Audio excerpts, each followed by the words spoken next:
پہلی سٹیٹمنٹ سب کی mission statement تھی، میں انصاف کروں گا۔ تو میرے پاکستانیوں، آج ہم ادھر کھڑے ہوئے ہیں کہ ایک طرف ایک طاقتور ٹولہ مافیاز جن کو عادت پڑی ہوئی ہے قانون کے اوپر رہنے کی، جب عدالتیں ان کی بات نہیں سنتی، ڈنڈوں سے سپریم کورٹ کے چیف جسٹس کو اٹیک کر کے بھگایا انہوں نے، پھر پیسے چلائے باقی ججز کے اوپر، بریف کیس چلے، کوئٹہ بینچ کو خریدا گیا، ٹیلی فون کر کر کے فیصلے لیے کہ جج صاحب اس کو فلانے کو اتنی قید کرنا۔ عادت پڑی ہوئی ہے ان کو کہ اپنے ججز اپنی جوڈیشری کو کنٹرول کرے، کوئی انصاف اس ملک میں نہ آنے دیں، کیونکہ جو طاقتور مجرم ہوتا ہے وہ ہمیشہ اپنے آپ کو قانون سے اوپر رکھنا چاہتا ہے۔ مارشل لاء لگتا تھا، قانون ختم، انصاف ختم۔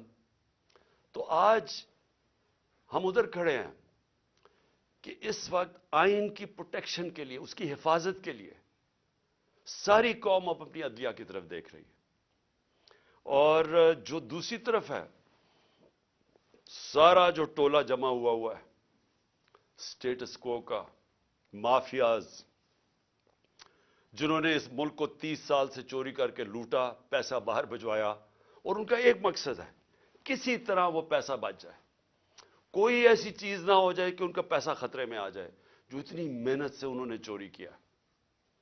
پہلے جنرل مشرف نے NRO دیا ان کو، سارے جو دو پاکستان کا پیسہ تھا سارے مال کا، یہاں سے چوری ہو کے پیسہ گیا تھا، سارے مال خریدا، سوئٹزرلینڈ میں $60 ملین پڑے ہوئے تھے، ایک NRO دے کے ان کو معاف کر دیا۔ ادھر سے ہدایبہ پیپر مل 90 کی دہائی میں 1 ارب روپے کی کرپشن منی لانڈرنگ کی ہوئی تھی شریف خاندان نے، اس کے اوپر اس کو روک دیا ڈیل کر کے۔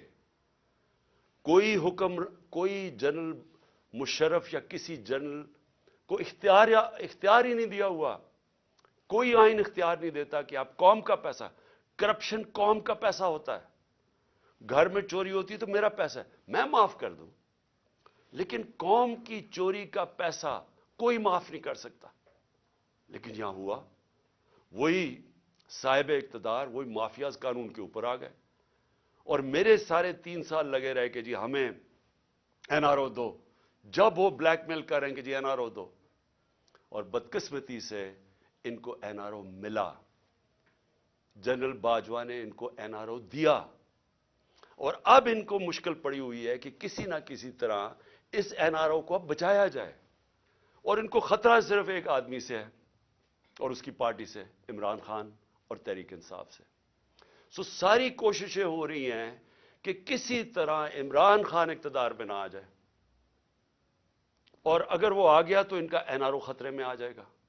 اپنی ذات کو بچانے کے لیے ملک کو تباہی کی طرف لے کے جا رہے ہیں، صرف اور صرف ذاتی مفادات کے لیے۔ یہ جو سارا ٹولہ کھڑا ہوا ہے اور ان کے پیچھے جو لوگ ہیں، وہ صرف ذات کے لیے اس ملک کو آج ادھر لا کے انہوں نے کھڑا کر دیا، اور وہ میں بتاؤں گا کہ ہم کھڑے کدھر ہیں آج۔ مجھے افسوس سے کہنا پڑتا ہے کہ ہمیں پتا تھا یہ ہونا ہے، یہ ساروں کو نظر آ رہا تھا کہ یہ آئیں گے، ان کا کوئی مقصد پاکستان کی بہتری نہیں ہے، نہیں تو 30 سال ان دونوں خاندانوں نے باریاں لی ہیں، پاکستان تو بنگلہ دیش کے بھی پیچھے چلا گیا، تو اب انہوں نے کیسے ٹھیک کرنا تھا؟ تو سب کو پتا تھا یہ کیوں آ رہے ہیں، اور ان کو اوپر جب مسلط کیا گیا، اور اس کے اوپر میں بعد میں آتا ہوں۔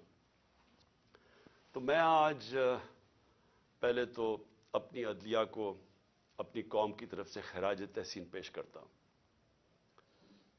کہ ہماری ساری امیدیں اب پاکستان کی عدلیہ سے،